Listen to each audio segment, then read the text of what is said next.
सिद्धेभ्यः ओम नमः सिद्धेभ्यः ओम नमः सिद्धेभ्यः ओम नमो अरिहन्ताणम् ओम नमो श्री सिद्धाणम् ओम नमो आहिर्याणम् ओम नमो वज्रायाणम् ओम नमो लोय सवसाहुणम्। जय बोले अनंतानंद सिद्ध परमेष्ठी भगवान की, 1000 श्री आदिनाथ भगवान की, श्री शीतलनाथ भगवान की, श्री चिंतामणि पाशनाथ भगवान की, भगवान महावीर स्वामी की, द्वादशांग जिनवाणी माता की, परम पूज्य समाधि सम्राट मासोपवासी आचार्य गुरुदेव श्री सोमती सागर जी महाराज की, परम पूज्य आचार्य गुरु संत शिरोमणि श्री विद्यासागर जी महाराज की, परम पूज्य दीक्षा प्रदाता पंचम पट्टाधीश वात्सल्य वारदी आचार्य भगवान वर्धमान सागर जी महाराज की, परम पूज्य त्रिलोकतीत प्रणेता आचार्य गुरुवर सनमती सागर जी महाराज की, आचार्य गुरुदेव श्री ज्ञान सागर जी महाराज की, परम पूज्य मुनि श्री सौम्य सागर जी महाराज की, परम पूज्य मुनि श्री निश्चल सागर जी महाराज की, परम पूज्य मुनि श्री निरापद सागर जी महाराज की, परम पूज्य जनधर्म प्रभाविका वात्सल्य मूर्ति हरियाणा उद्धारक श्री सृष्टि भूषण माता जी की, वंदनीय आरिका संघ की। आप सभी लोग बहुत ही आनंद और उत्साह के साथ पूज्य गुरुदेव की मंगल प्रेरणा से ये सिद्धों की महा आराधना सिद्ध चक्र महामंडल विधान कर रहे हैं। जो लोग बात कर रहे हैं उनसे निवेदन है सिर्फ 2 मिनट के लिए शांत हो जाए। हमारा परम सौभाग्य है जो हमें सिद्धों की आराधना करने का अवसर गुरुओं के सानिध्य में प्राप्त हो रहा है।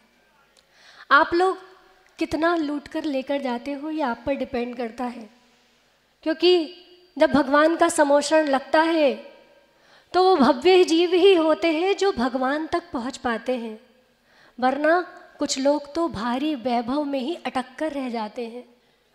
आप भी इन भारी वैभवों में अटक कर मत रह जाना। सिर्फ छंद, अर्घ, संगीत, भजन इत्यादि इन तक सीमित नहीं रहना है। हम आपसे बार बार बोलते हैं स्वाहा बोलो, स्वाहा बोलो। उसका मतलब ये नहीं है कि आपसे ज़बरदस्ती करके बुलवाया जा रहा है। सिर्फ इतना सा उद्देश्य है कि आपका उपयोग जो इधर उधर भटक रहा है वो उपयोग पूजन में ही लगा रहे। जो पूजन की पंक्तियां हैं उनसे आपका उपयोग जुड़ा रहे, मात्र इतना सा उद्देश्य रहता है। इसलिए बोला जाता है बार बार स्वाहा स्वाहा बोलो। स्वाहा का मतलब ही होता है स्वयं में आह्लाद होना, स्वयं में खुशी होना। जो बार बार समय देखकर पूजन करते हैं समय उनका परिवर्तित हो जाता है, और समझ जाओ कैसा वाला परिवर्तित हो जाता है। मेरे पास भी बहुत कम समय है और बहुत कम समय में बोलना है क्योंकि माता जी को सुनना है। मैं सिर्फ आपसे शॉर्ट एंड स्वीट सिर्फ इतना सा कहना चाहती हूँ कि आपने जो इतनी पूजन करी ये ये क्या है, स्वावलंबी मतलब खुद पे आधारित ही ये जो आपका जो विधान है गुरुदेव की प्रेरणा से किया है। आपने स्वयं की लाकर अर्घ तो यहाँ पर समर्पित किए हैं, द्रव्य तो यहाँ पर अपनी स्वयं की समर्पित की है। द्रव्य मैटर नहीं करते, मैटर करते हैं आपके भाव। आपने अपने भाव कितने यहाँ पर समर्पित किए हैं, क्योंकि कहते हैं भावना में भाव ना हो तो भावना बेकार है, भावना में भाव ना हो तो भावना बेकार है, और भावना में भाव हो तो भव से बेड़ा पार है। हमें इन द्रव्यों के साथ अपने भावों को जोड़कर रखना है, क्योंकि जब कोई काम आप अच्छा करते हैं तो वो काम आपको बार बार करने के लिए दिया जाता है।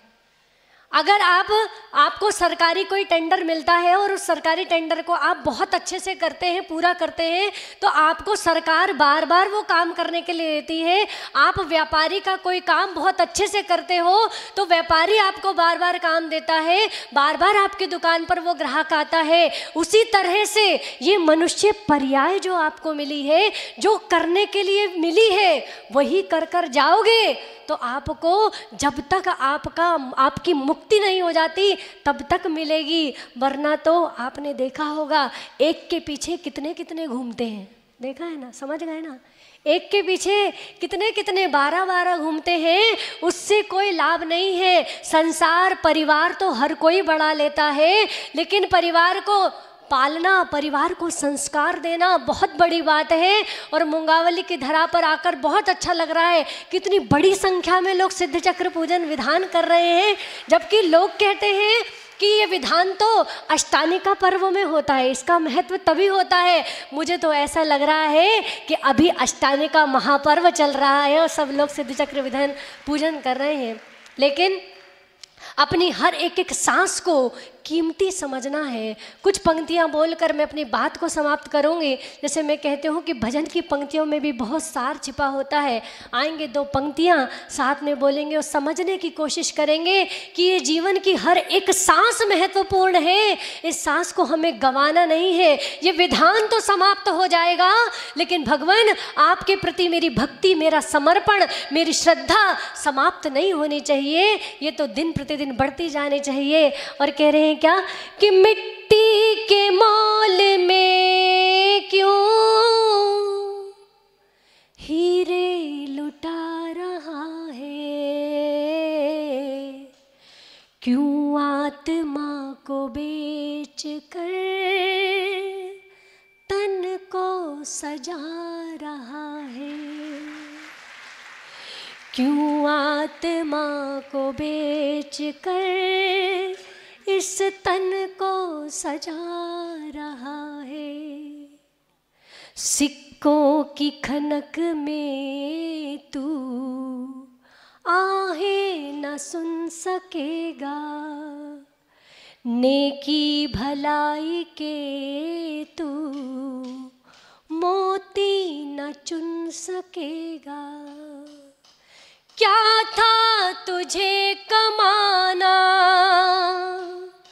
क्या था तुझे कमाना, और क्या तू कमा रहा है, क्यों आत्मा को बेच कर तन को सजा रहा है, क्यों आत्मा को, बोलो ना, तन को सजा।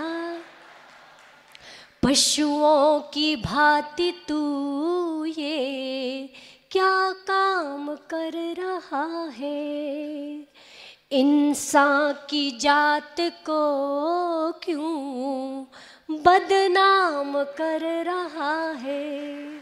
बुनियाद पे तू रेत की, बुनियाद पे तू रेत की एक घर बना रहा है, क्यों आत्मा को।